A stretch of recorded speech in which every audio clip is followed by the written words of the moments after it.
Bom, boa tarde a vocês, uma grande satisfação recebê-los aqui.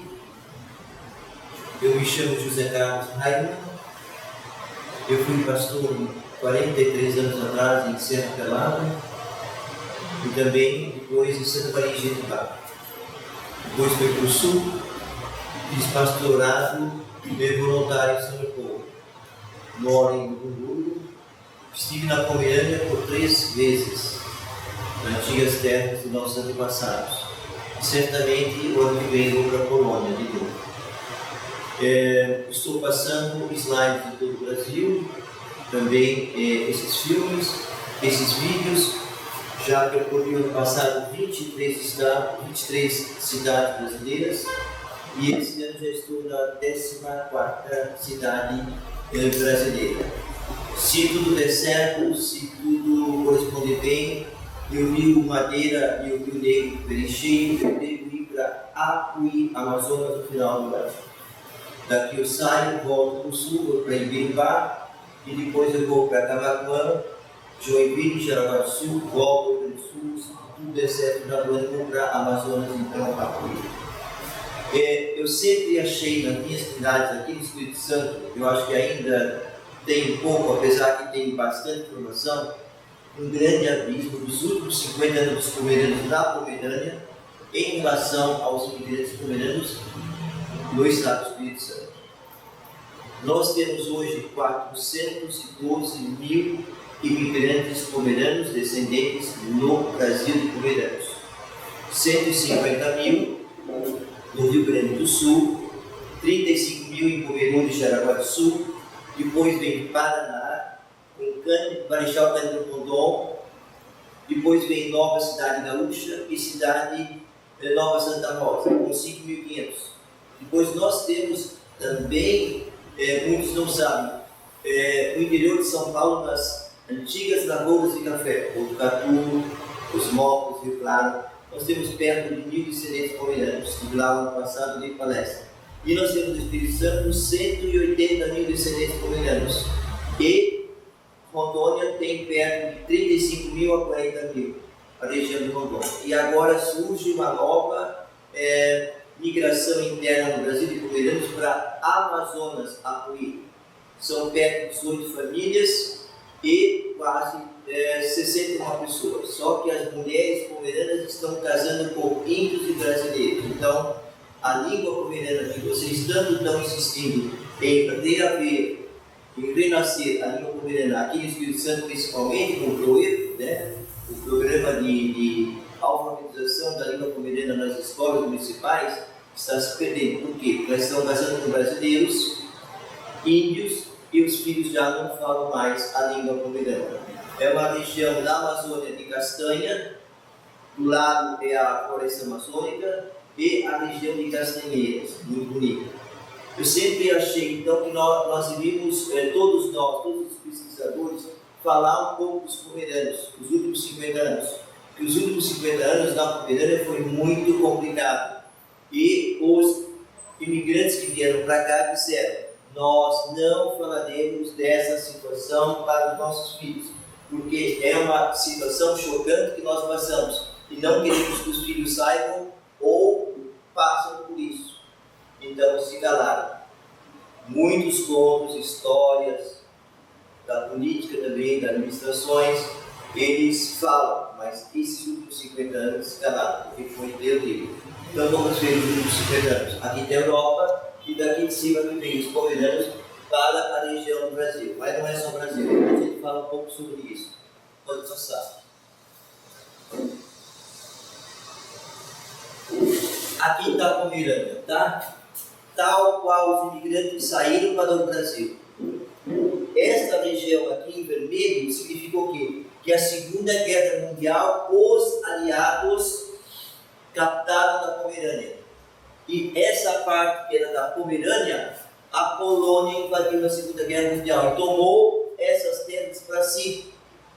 E modificou todos os nomes dos povoados, aldeias e cidades pomeranas. Modificou para a Segunda Guerra Mundial, quando terminou em agosto de 1945, para nomes poloneses e disse para os pomeranos: vocês podem ficar aqui na cidade, na sua terra. Só que nas autarquias, nos serviços públicos, na sociedade, vocês têm que falar o polonês. Nas suas comunidades e em casa, você pode falar o pomerano. E os jovens estão aqui, para a Alemanha, Inglaterra, Irlanda, Bélgica, e só ficaram os idosos. Esses idosos hoje estão morrendo. Então, hoje, essas terras aqui, tudo é Polônia. E essa parte aqui, como os aliados que venceram a Segunda Guerra Mundial, os russos tomaram conta, administraram, não conseguiram mais manter essas terras, em 1º de novembro de 1989, eles devolveram para a Alemanha. Porque não tinha mais dinheiro. É o dia que cai o muro de Berlim. Então a gente lembra a queda do muro de Berlim. E a partir dessa época, a Alemanha recebeu isso aqui de volta sua. E adquiriram com essa parte, 1/3. Essa região é lindíssima. Essa aqui é o leste pomerano, da qual os nossos pomeranos vieram de todos os cantos dessa região leste, para São Lourenço do Sul, Rio Grande do Sul, para Pomerode, Santa Catarina e para a região de Santa Leopoldina, que chamava-se Porto do Cachoeiro. Essa costa aqui tem 500 quilômetros. Daqui até aqui é pequeno, é 160 quilômetros. Então, só que para nós, pesquisadores, é terrível, porque todos esses nomes mudaram. E hoje, qualquer informação que você precisa é complicada, porque as duas primeiras guerras mundiais, de 1914 a 1818, e a Segunda Guerra Mundial, 1929 até 1945, destruiu tudo essa parte, e também os documentos. Tá? Então, tudo isso foi destruído. Pode passar. A primeira cena que nós temos em 1807, são as guerras napoleônicas. Napoleão chega com seu exército na Pomerânia e estaciona lá, com 20 mil homens. Ele não vai guerrear na Pomerânia, mas ele estaciona o seu exército na Pomerânia, 20 mil homens. E aí eles querem o quê? Comida, casa. Então os pomeranos são desalojados, muitos de suas casas, e passam a viver na floresta. Por isso que quando o imigrante chega no Brasil, ele quer não terra plana, ele quer, mesmo no morro, sendo morto aqui no Espírito Santo, ele quer com mata. Por quê? Porque a mata é o refúgio dele. O pomerano em sua vida teve 3 medos: guerras, peste, doenças e más colheitas. Então ele sempre deixou uma parte na sua propriedade, quando tinha terra, de mata, porque a mata era o alimento para ele em tempos difíceis. No tempo de guerra, fugia para a mata, com toda a sua família. Tempo de peste, você era desalojado, era tirado do seio da sua família e colocado na floresta. Um membro da família ia lá, deixava num lugar pré-determinado roupa, água e comida. Quando você saía, um membro da família vinha e pegava aquilo. Quando você era curado, você tinha que se apresentar a um soldado, a uma autoridade da aldeia ou do povoado. E aí você podia voltar para a vida social e a vida religiosa e a vida familiar da sua família. Então, nos tempos de guerra, você não podia acender uma fogueira dentro da floresta para aquecer. Imagine no inverno, que a temperatura chega a 20 graus abaixo do zero. Como é que você vai fazer? Então você fazia o seguinte: se reunia com o povo e dizia: aquele celeiro lá, o vizinho tem feno. Então, eles faziam uma reunião e os homens mais fortes, os filhos mais destemidos, de 25 a 40 anos, iam à noite pegar o feno, trazer para a floresta e dividir para a família. Você não podia acender fogueira. Os soldados viriam, a fogueira e iriam atrás de você. Tá? Pode passar. E aí alojavam na casa dos pomeranos e comiam à vontade, estragavam a cozinha, iam na despensa, pegavam tudo, os soldados e a família pomerana ia para os matos. E ficava lá um tempo indeterminado, às vezes 9 meses, até os soldados irem embora. Aí voltava, ficava na casa. Os livros da igreja foram queimados, a sua igreja pequena foi destruída, não havia mais registros para você saber quem eram seus padrinhos, quem eram seus antepassados, e a sua colheita não tinha mais. Você tinha que plantar tudo de novo, com toda a sua família, com todo o amor, com toda a caridade, com toda a boa vontade, com toda a energia, mesmo você tendo uma idade avançada. Você tinha que reunir toda a família e a família ia novamente plantar cereais: ervilha, centeio, aveia e trigo. Tá? Pode passar. E os palácios que eram dos duques e dos nobres, de repente ficaram desalojados, ficaram sem empregados. Por quê? A preocupação dos colonos era primeiro arrumar sua casa, primeiro a trabalhar na terra. A terra estava toda destruída. Abrir covas novas e com o pé fechar com terra quando jogasse a semente. Então, os palácios, as casas finas dos abastados, elas ficaram sem empregados. Por quê? Um tempo. Porque os colonos tinham que arrumar primeiro sua casa.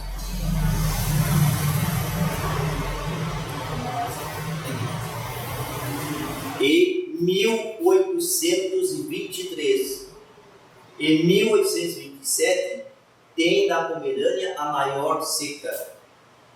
Então eles plantaram, a Prússia estava arrasada financeiramente e veio uma seca terrível. E a terra ficou assim. Só algumas árvores floresciam, ficavam verdes, bonitas, mas o que eles tinham plantado, preparado a terra, foi em vão. Veio a seca. E aí, os soldados prussianos, que não tinha guerra nessa época, eles serviram de quê? De assistentes sociais. Eles fizeram pão, e distribuíram para a população mais simples, mais pobre. Então, eles vinham na casa das crianças e das famílias que eram muito numerosas e distribuíam o pão de gengibre, o pão chato, aquele que dura quase 3, 4 semanas, sem fermento, e davam para as crianças, aquele pão chato, duro de gengibre.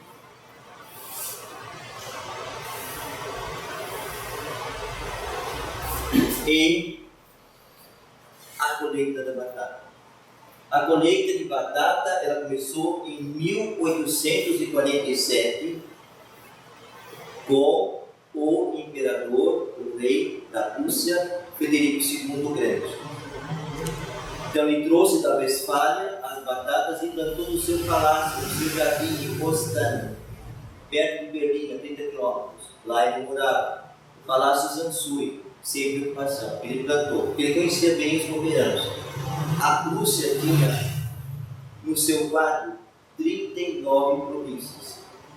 A Pomerânia era uma delas. Ele gostava demais da Pomerânia. Ele sempre dizia: ninguém ama mais a Pomerânia do que eu. Como ele conhecia os pomeranos, olha só o truque, o exemplo que ele deu. Ele veio, foi para a Westfália, foi para a região alemã, pegou as batatas e levou para o palácio dele. As batatas, depois que os portugueses e espanhóis levaram para Portugal e para a Espanha, eram plantas decorativas de bosques, de jardins, de palácios reais. Não era para comer, só mais tarde veio para comer. Aí, Frederico II pensou: quando eles não tiverem mais alimentos e alimentar o meu exército, que é numeroso e é o maior da Europa, em 1740, eu vou dar batata para eles. E de feito. Mas olha como ele conhecia bem os pomeranos. Ele Ele disse assim: se eu dou para o pomerano uma batata, ele vai jogar fora, ele não vai comer. Mas se eu convido algumas famílias da Pomerânia do leste, da onde os imigrantes vieram do Brasil, e comem e gostam, eles vão pedir para mim a semente. Vão pedir a planta, vão plantar nas suas lavouras, nas suas regiões, nas suas aldeias, nos seus campos, e vão cultivar, e de repente toda a Pomerânia vai ter batata. Não é assim? E ele então convidou 5 famílias de colonos bem pobres. E o resto, que vieram para cá, para o Espírito Santo. E chamou eles, alojou eles no palácio e serviu almoço. E os pomeranos gostaram da batata e perguntaram: rei, esta comida, o que é? Ele falou: é um tubérculo, é a batata. Mas que delícia! Como é que nós podemos conseguir? Eu dou mudas na saída para vocês. Deu mudas, eles plantaram, mas o rei foi ver depois de 4 meses de ter plantado. Aí distribuiu para toda a família. E a batata foi uma economia muito bárbara para a Rússia, porque ela foi espalhada para toda a Europa. Então os pomeranos ganharam pouco dinheiro porque venderam a batata para outros mercados, para outras praças, para outros estados, para outras províncias, para outros países, como a Dinamarca, Riga, que é a capital hoje da Lituânia. Então a batata, ela foi para espaços na Europa jamais imaginados. Mas logo ganhou pobreza. E a batata, ela teve um fungo. A gente não sabe até hoje o que aconteceu nesses campos bonitos de batata. A Pomerânia é plana, né? Totalmente plana. O muro mais alto é 256 metros. Então a Pomerânia é plana. Então, para chegar ao mar alto é a coisa mais fácil, porque é tudo plano. Então, nesses campos de cultivo, eles pegaram a batata. Só que a batata, ela recebeu um fungo. E aí dizimou toda a batata da Pomerânia. Os ingleses, inteligentíssimos, a gente não sabe até que ponto eles estiveram dentro dessa história. O que eles fizeram? Eles plantaram então uma batata na Inglaterra, uma batata uniforme, chamada até hoje batata inglesa. Né? Vocês vão no supermercado, vocês vão lá na feira e dizem assim: eu quero 1 quilo de batata inglesa. E aí, o que a Inglaterra fez? Ela veio para a Pomerânia e comprou a batata dele, mesmo com fungo, e cortou os fungos da batata e disse para o pomerano: eu compro a sua batata por 10 centavos o quilo. O pomerano não tinha poder.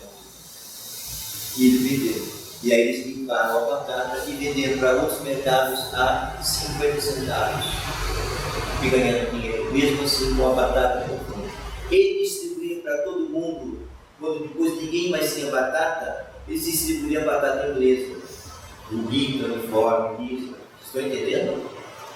E aí eles designaram: essa é a batata verdadeira, a batata inglesa. Esse ficou esse nome, ficou até hoje, né? Por incrível que pareça. E os pomeranos ficaram pobres. Não sabiam mais o que plantar. Plantaram verdura? Plantaram. O que eles plantaram? O que eles escolheram? Ervilha. O que fizeram com a ervilha? Não tinha amassador. Tinha um pequeno pote de pedra com um alçapão, com um batedor. Esmagaram a ervilha e fizeram sopa de ervilha. Vocês imaginem, essa sopa tinha que dar para 8 filhos, o casal, e às vezes o pai e a mãe do marido viviam na mesma casa, 12 pessoas. Então, por 8 noites eles comiam. Então, muitas vezes foi adicionado água para aumentar.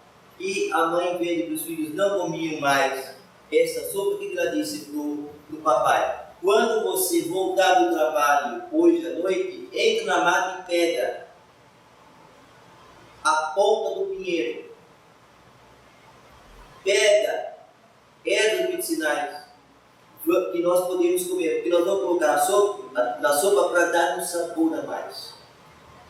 Então, muitas vezes, ela fez o pão preto também para vender no mercado, na praça, e ela inseriu no pão algumas pontas de o quê?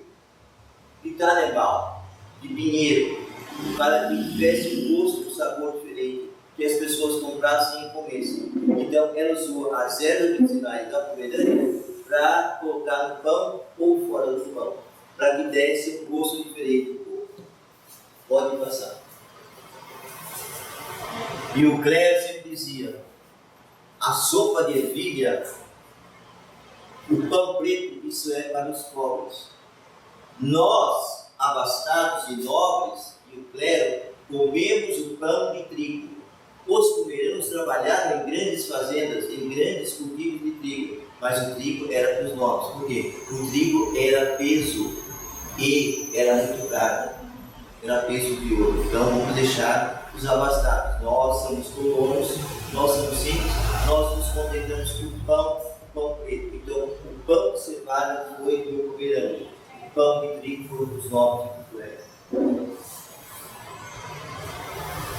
E aqui, 1790, começa a era industrial e revolucionária da Europa.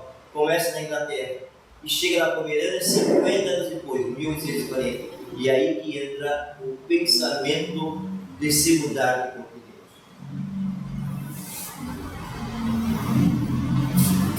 E, além da era industrial, nós temos os períodos do Natal, em que aqui é verão, na Europa o quê? É neve. Então, nesse tempo não se trabalha. Por quê? Deixa a neve derreter, entra na terra. Depois de março, meados de março, final de março, é hora de nossa família agora ter forças de se preparar para trabalhar a terra para nós plantarmos novamente. Porque esses 3 meses que se passaram, nós ficamos em casa, consertando cadeira, fazendo o guiribaipe, o berço de balanço, a mesa que quebrou, o meu barco que vai para o mar não está muito bom, precisa calefetar ele. Então, alguns serviços eles faziam, porque lá fora é frio, 20 graus abaixo de zero, neve, tudo branco. Aqui em casa, pelo menos, eu tenho aquecido. Então, antes do verão, se colhe lenha, se faz as conservas em vidro pequeno, porque quando o vidro estoura, a comida não é desperdiçada, é pouca comida. Por isso que eles buscaram sempre cerâmica, vidros pequenos. Por quê?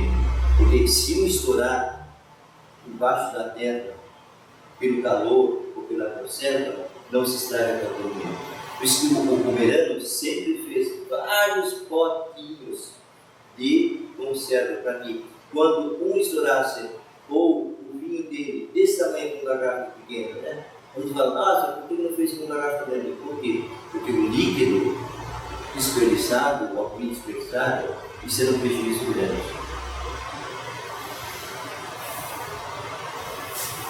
Olha aí, ó, fazendo pão preto. Ó, isso é o pão do pomerano. Olha aí, ó. Colocar pedaços pequenos de animal, como pinheiro, as pontas verdes, que isso dá um cheiro gostoso. É tipo um perfume. Dá um sabor novo ao pão. O pão fica enjoativo. E dentro do pão, dentro da massa, é colocado os grãos inteiros. Não é o que é o grão moído. Os grãos inteiros se colocava dentro do pão. Aqui, vamos dizer assim: ah, mas aqui coloca banana da terra, banana prata, né? Cará, vocês conhecem, né? Mas lá não tinha nada disso. Essas frutas eles foram conhecer no Brasil. Lá eles pegaram dentro da mata essas ervas medicinais, essas pontas de pinheiro que tem um cheiro maravilhoso. Pega a ponta do pinheiro aqui mesmo. O Espírito Santo pega a ponta do pinheiro e esfrega na mão. Você pode lavar a mão 3 vezes, aquele cheiro de cipreste do pinheiro não sai, só a parte que está lavada, porque é forte. Imagine isso na sopa, isso no pão, dá um outro sabor. Vocês conhecem isso, né? Muito fácil, né? Um batedor de manteiga. Na Pomerânia não se fazia manteiga. Se fazia manteiga azeda para durar vários dias. E deixava a manteiga ficar azeda, porque ela durava mais. Eles não tinham como fazer manteiga boa. Por quê? A manteiga boa você faz sempre. A manteiga azeda dura mais. Porque imagine, uma família de 9, 8 filhos. A manteiga tinha que durar bastante tempo. Tá? Então usava isso. E olha o chão das casas como é que era. Não era reto, não era um piso reto. Eram pisos que os homens mais velhos, ou o patriarca, o pai da família, ia no rio, entrava no rio, pegava pedras redondas e fazia o seu calçamento dentro de casa. Esse era a calçada ou o chão da casa. Uma casa poderosa. Sempre aqui se morava. Aqui muitas vezes era para visita. Ou aqui se colocava o trigo colhido. E aqui as duas cabeças de cavalo significa superstição pomerana. Contra mal olhado, e ó, o terreno é de polvo, é de feno. Tinha que trocar em 3 em 3 anos. Ele apodrecia. Então, contra também os raios eram constantes. E uma vez um raio batendo aqui, pegava fogo. Então, essa cruz entrelaçada, ou perdão, esse símbolo aqui de cabeça de 2 cavalos, era contra o mal olhado e também contra as tempestades fortes. O pomerano ele é supersticioso, né? Eu tinha um aluno, o Bracho, eu para conhecer os pomeranos na época em São Luís, eu dizia assim, só 5 minutos depois que chegava a hora de ir embora. Hoje eu vou na sua casa. Ele não tinha como comunicar ao pai que o pastor, o José, o professor, ia na casa dele. Então pegava todo mundo de surpresa, né? Porque quando você diz assim, avisa sua família que o pastor vai lá sexta-feira às 2 da tarde, todo mundo se prepara, né? Mas eu dizia para o menino, pequeno Tacho, hoje eu vou te acompanhar na estrada, eu vou na tua casa, 5 para meio-dia, a aula ia ter meio-dia. Eu já ficava velho, né? Descalço, então ia comigo para a estrada sem falar nada, nem apertou, ele nada. Né? Mas querendo avisar a família, mas não podendo porque eu estava do lado. Né? Chegava na casa, o Racha era meio esquisito, né? O Racha entrou na casa, descalço, sujo, no pé direito, puxando o sapato. O Racha falou assim, pastor, José, José, que viu um truque? Aí eu fiquei de lado. Ele falou, tá vendo? Subiu no sofá, os pais dele vindo da roça. Eu vi uma coisa bacana. Tá vendo? Esse é o retrato do tempo. Acha bonito? Vira ele. Carga de brilharia supersticiosa. Eu não podia ver o pastor. Eu sou assim, mas não pastor não. Por quê? Porque eu xingava a família. Se eu fosse um pastor, aluno se pega. E podia suspender por menos de 9 meses. Então, cuidado, você sabe disso. Né? Aí eu fiquei quieto. Né? Esse Racha é bandido. Dedurando os próprios pais. Estão entendendo? Porque o pastor não podia ver essas questões de superstição. Será contra a igreja, né? Então, contra a nossa vontade. Mas eu falei para a família e falei para o Racha, um dia eu volto aqui e aí nós vamos conversar sobre superstição, porque isso me interessa muito.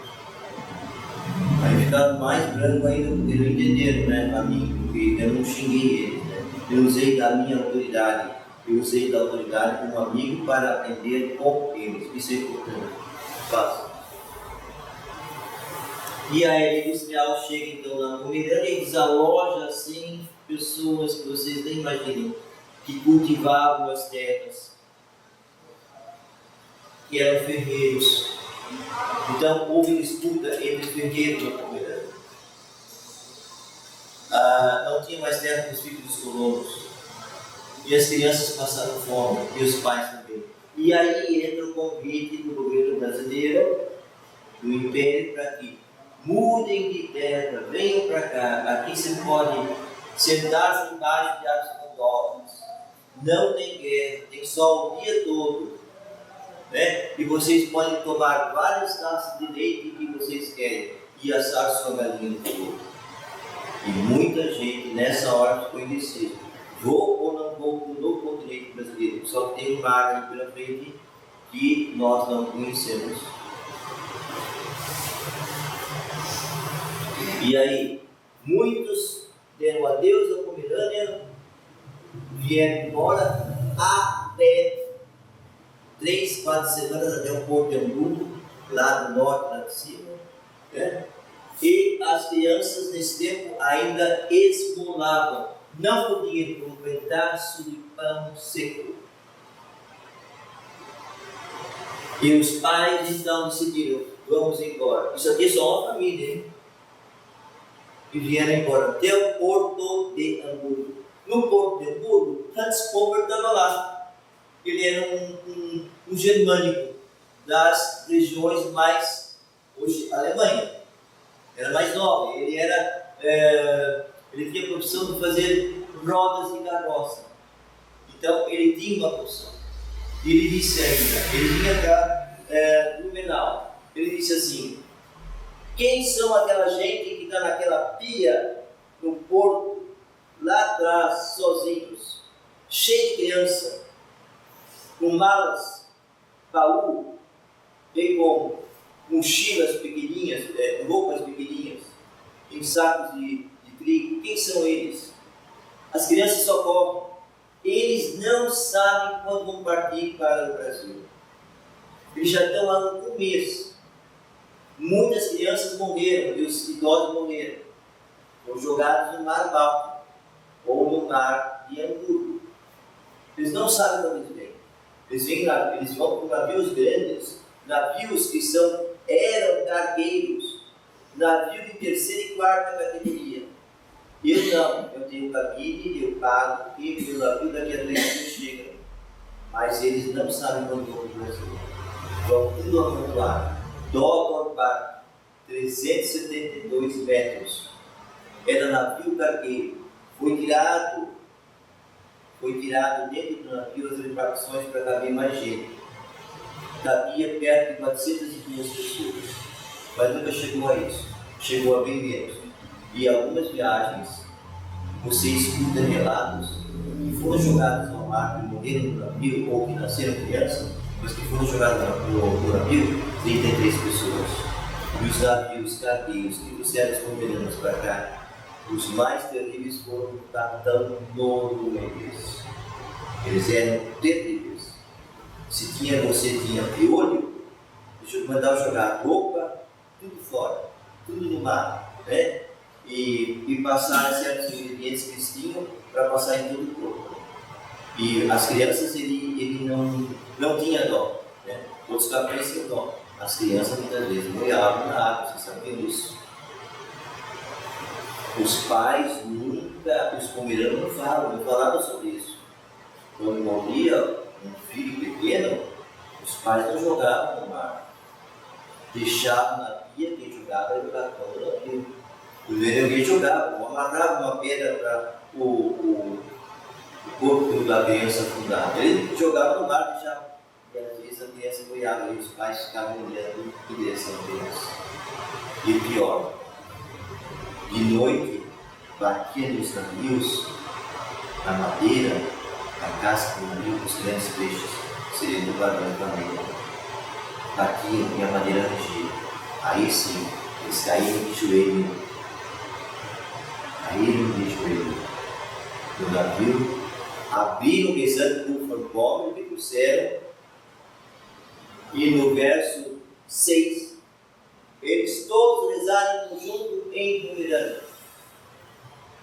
Senhor Deus, traduzindo, Senhor Deus, tenha compaixão de nós. Estamos em perigo. Precisamos de sua mão. Afaste de nós este mal. Seremos eternamente vencidos. Verso 6 e 8. Todos rezaram verso 6.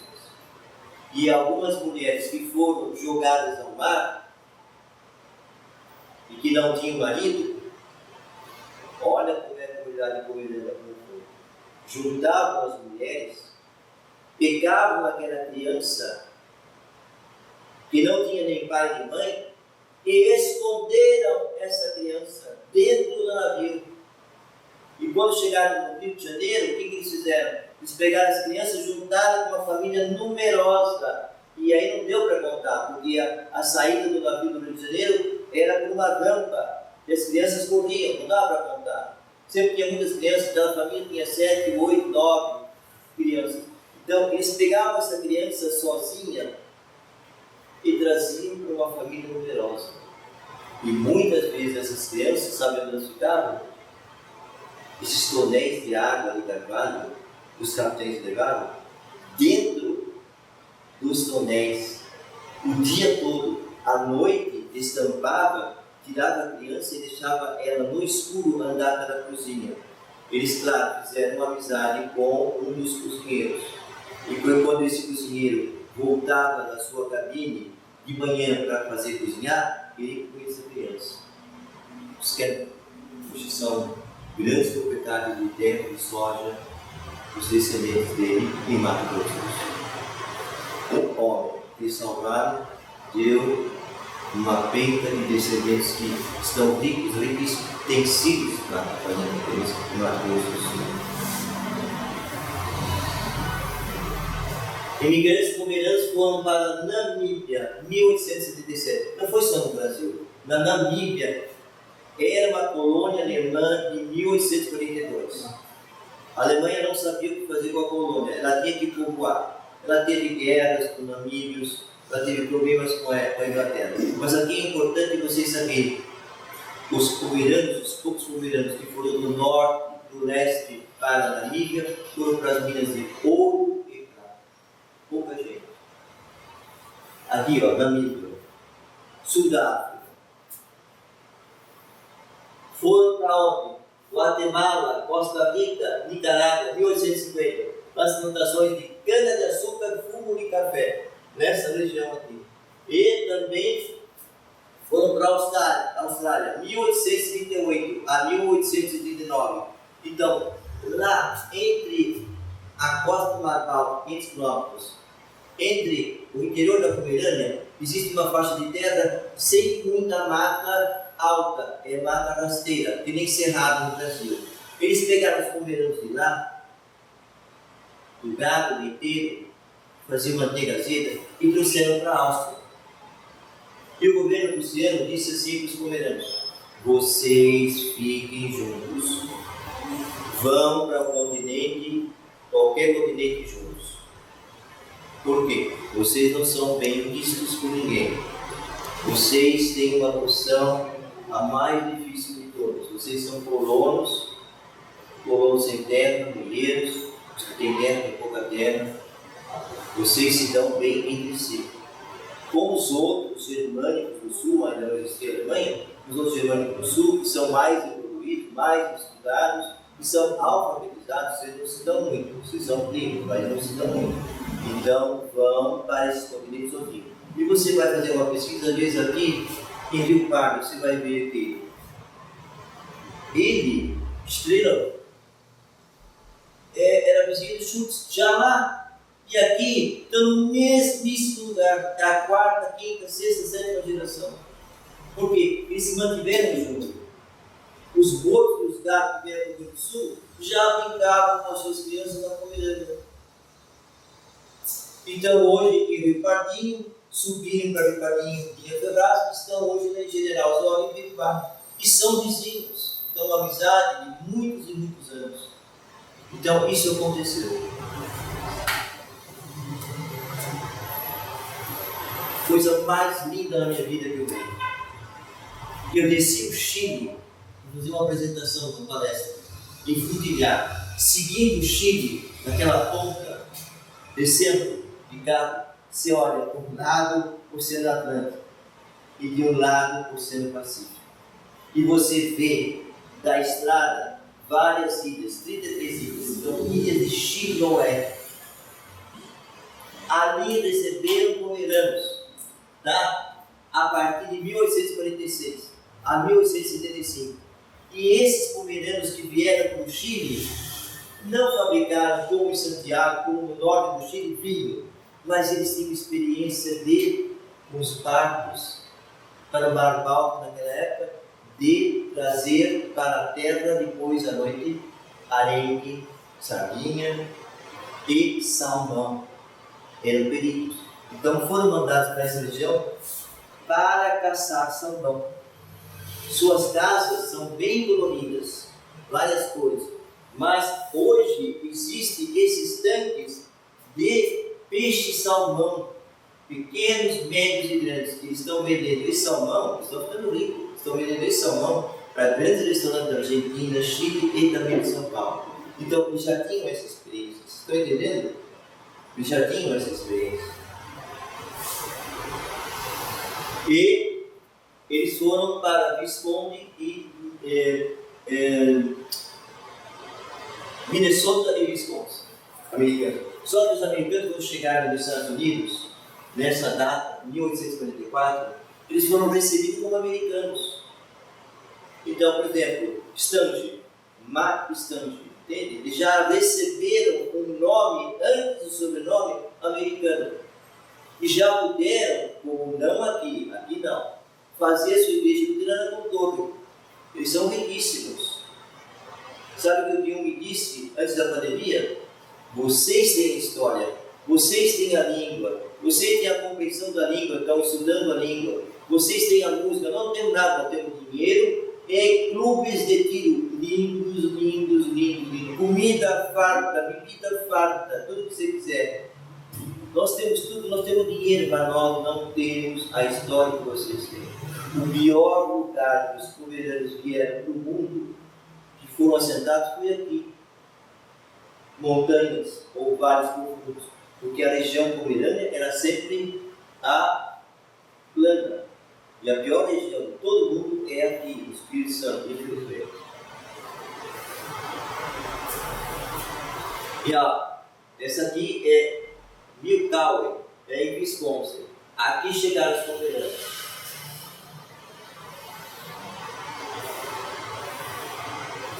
Santo Ângelo, no Brasil agora, a imigração brasileira. Oficialmente, os pomeranos chegaram a partir de 1º de novembro de 1857, na colônia Santo Ângelo, hoje Agudo, Rio Grande do Sul.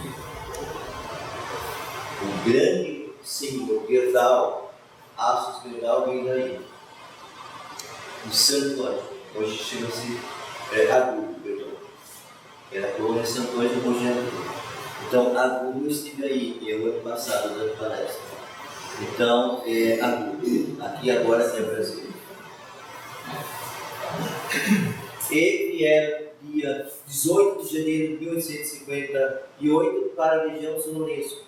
Essa é a única região no mundo semelhante à Pomerânia. A Pomerânia tem o interior plano e o Mar Báltico. São Lourenço plano e a Lagoa dos Patos. Plantaram primeiramente algodão, foi um desastre. Plantaram depois, quando chegaram em 1858, plantaram corda de fumo, deu para equilibrar. Mas uma coisa, ele já tinha experiência quando entrou. 1863 a 1893, a batata, aí eles fizeram. Porque as casas foram de alvenaria, grossas, estão até lá hoje. Por quê? Porque ganharam muito dinheiro. Porque tinham experiência da batata. A batata foi para Montevidéu, Rio de Janeiro, para armazéns portugueses. Os pomeranos não ficaram do lado do rio São Lourenço, onde tinha portugueses e escravos. Ficaram do lado mais para dentro de São Lourenço do Sul, Coxilha do Barão. Então vinham com carroças, com a batata, entregavam no porto do rio São Lourenço para os escravos portugueses que colocavam nas chacras, e essas chacras, os portugueses compravam a batata, levavam das chacras para Montevidéu, Rio de Janeiro. Aí eles ganharam dinheiro. Foi muito cuidado. E também tinha Santa Cruz. Sabe quem nasceu nessa casa? Em Minas Santa Cruz? Ana Hickman. Uma grande modelo de televisão. Por quê? A bisavó dela casou com Assmann. E a bisavó dela era Grineval. Deixa eu ver aqui. O Schultz, pegar o Schultz tem uma ascendência pomeraniana, porque todo rapaz que tem a testa alta tem uma pequena protuberância aqui, o queixo profundo e o nariz muito bonito, é eslavo. Tá? Ana Rima não é bonita? Não tem um rosto perfeito? Né? Outras moças que poderiam estar aqui também, a gente podia escolher elas, né? Então, ele tem uma protuberância e um queixo profundo e um nariz muito bonito. Quem tem, quem tem essa fisionomia em Santa Maria de Paz? Vocês conhecem o programa Casado com a Lídia, a Kerkhoff, quando era nada, né? Era minha mãe, né? Hoje está gordinha. Agora, os Littke, os Butzke, fazem eles ficarem sem graça na aula, na igreja, em todo o pátio. O que acontece? Eles são rostos redondos, né? O que acontece? Fica vermelho na hora do bochecha. Sempre dizia uma lenda na família: quem não sabe cuidar dos filhos, nem os pais, nem os avós, nasce sardo nas costas e no rosto. Elas buscam. Todo busto tem sardo, ou nas costas ou no rosto. Não é verdade? E os Littke, qualquer Littke que você chega e diz assim: tu sofres todo. E é verdade. Uma coisa genética. A gente teria que estudar muito. Os Littke sofrem do estômago. Eles não podem beber frutas cítricas, abacaxi, banana, laranjada, você tem que gostar. Ou se é obrigado a tomar, e perua com bastante água, sem açúcar, indiano. Ele bate o estômago e sofre. Essa parte dos Littke é muito frágil, as mulheres. Somente como é importante ter conhecimento. Conhecimento, muitas vezes, que abre os olhos para muitas coisas. E também, linha São José do Itaí, Sinop Top, receberam pequenos pomeranos. Eu estive lá há pouco tempo atrás. Essa igreja que eles construíram. As igrejas na Pomerânia são aqui, muitas vezes de pedra, e aqui a torre com os pequenos sinos de madeira. Isso é típico pomerano. Aqui em Santa Maria de Paz, né? No tempo que não tinha tanta população, né? Isso é lá em cima da paróquia. Olha que bonito. Isso aqui foi feito pela Frau Berger, Micaela, e também pela Frau Miltinha, Janeta, casada com a Janeta Miltinha, né? As flores escolhidas, muito bonito.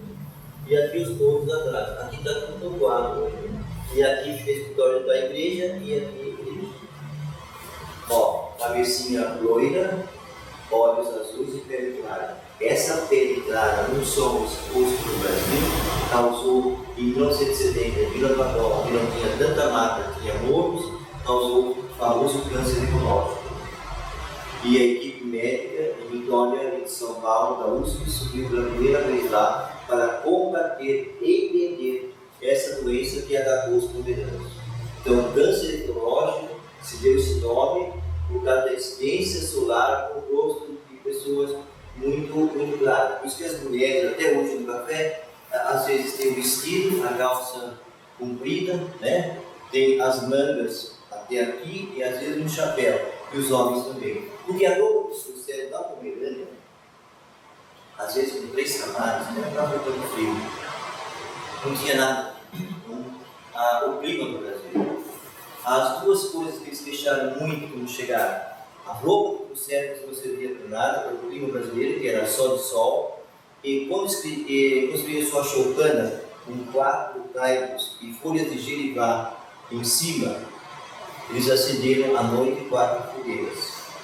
E entraram na mata e mataram um tronco espinho, e pegaram a banha e besuntaram no corpo. A nossa imperatriz Leopoldina escreveu para o seu pai, Francisco I, na Áustria, em 1622, que 2 coisas ela detestava no Brasil: sol muito forte e mosquitos. Ela tem a pele clara. Mesma coisa que os pomerâneos. Sol forte e mosquitos.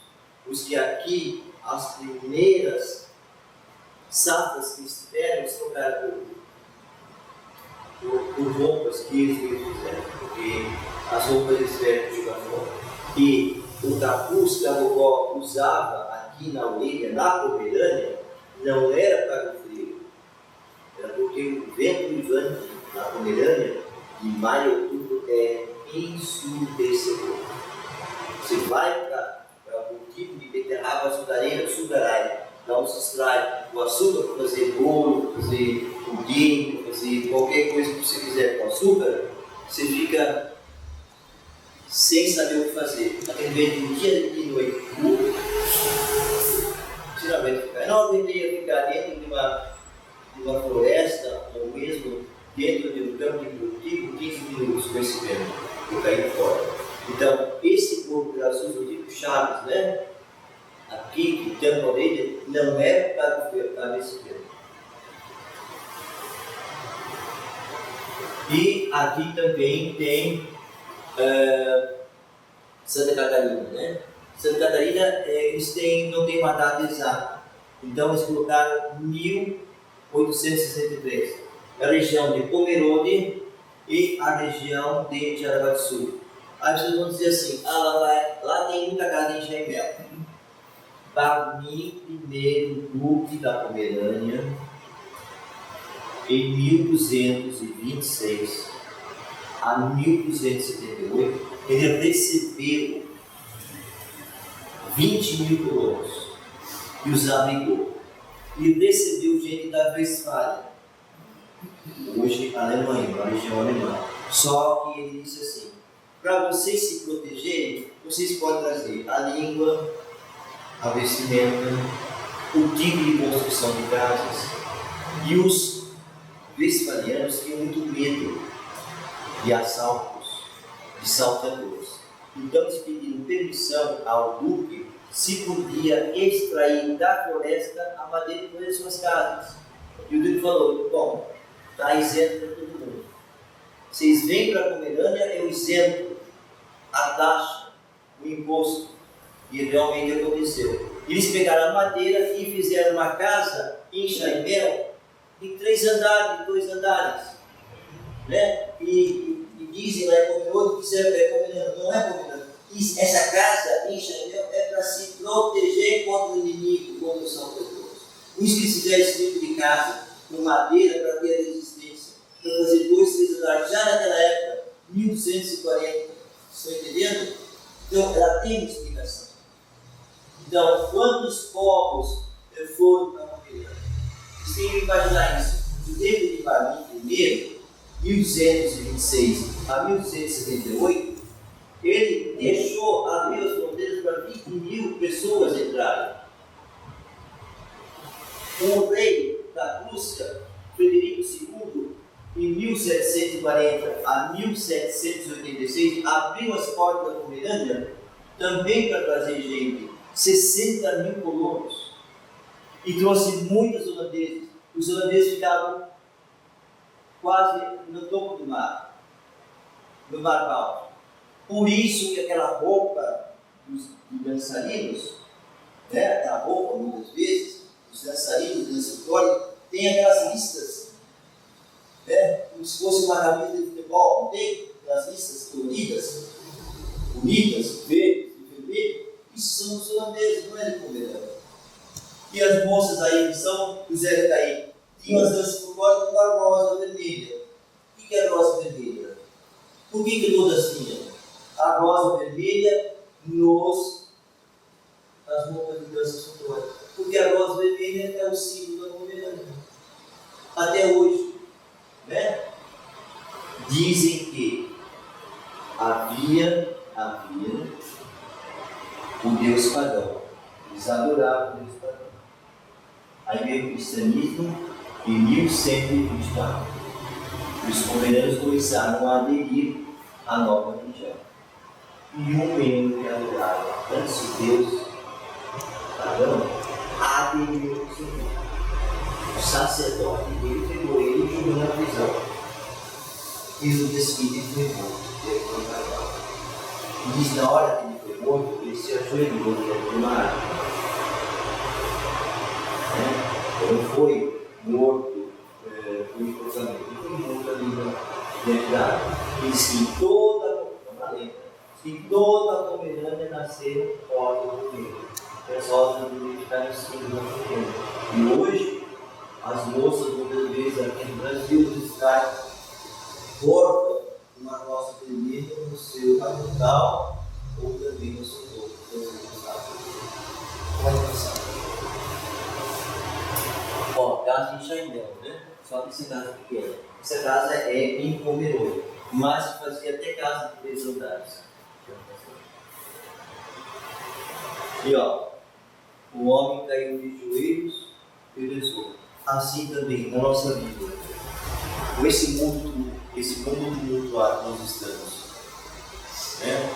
Nós temos que lembrar do ditado dos pomerâneos. A primeira geração, como são mortos. A segunda, muito trabalho. A terceira, miséria. A quarta, tem um pedacinho de pão para as gerações que trabalharam.